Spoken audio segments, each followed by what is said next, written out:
Siapa kata bulan puasa tak sedap makan nasi lemak? Hehe, sedap. Jom kita masak nasi lemak ayam berempah. Mula-mula kita sediakan dulu bahan untuk perapan ayam. Kita perlukan bawang merah, bawang putih, halia, lengkuas dan serai. Untuk bahan rempah, kita kisar bersama serbuk ketumbar, serbuk kunyit, serbuk cili, jintan putih, jintan manis serta sedikit tepung jagung, tepung beras dan telur untuk merangupkan ayam tu nanti. Jangan lupa tambah garam dan gula mengikut selera anda.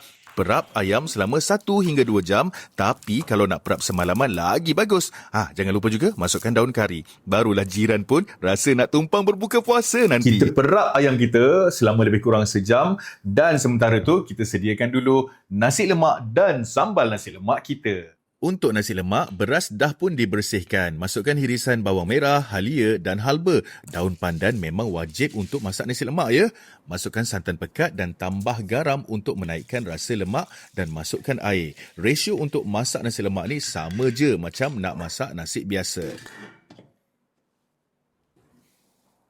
Sementara nak tunggu nasi lemak kita masak, apa kata kita sediakan pula sambal nasi lemak. Ini adalah hero untuk nasi lemak kita. Bahan-bahannya adalah bawang merah, bawang putih, serai, belacan, ikan bilis dan juga udang kering. Kita masukkan juga cili kering yang telah pun direbus dan kita blend semua bahan-bahan ni tadi. Nasi dah cantik, Alhamdulillah. Jom kita buat sambal. Kita tumiskan bahan kisar dan setelah dah pecah minyak, kita masukkan daun pandan dan juga asam jawa. Jangan lupa garam dan gula secukup rasa. Kalau suka, boleh masukkan juga hirisan bawang. Tapi ini optional. Nak buat sambal ni, masa yang diperlukan lebih kurang 45 minit.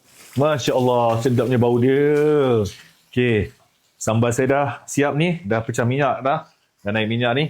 So, kita dah boleh tutup api. Dan kemudian, jom kita goreng ayam pula. Taburkan dulu daun kari untuk menjadikan ayam kita lebih padu rasanya. Kita goreng sehingga kekuningan dan waktu ni memang satu rumah akan harum. Jangan terkejut kalau jiran datang ketuk pintu. Kita goreng juga condiments ataupun ikan bilisnya. Jadi semuanya dah ready. Mari kita plating nasi lemak kita. Cantik kan nasi lemak tu? Okey, nasi lemak tak ada timun tak sah. Dan kemudian kacang-kacang dan juga ikan bilis. Sekarang ni saya tambahkan satu juga telur goreng dan juga inilah dia ayam goreng berempah kita. Sambal pun cantik berkilat. Berbuka puasa pasti berselera.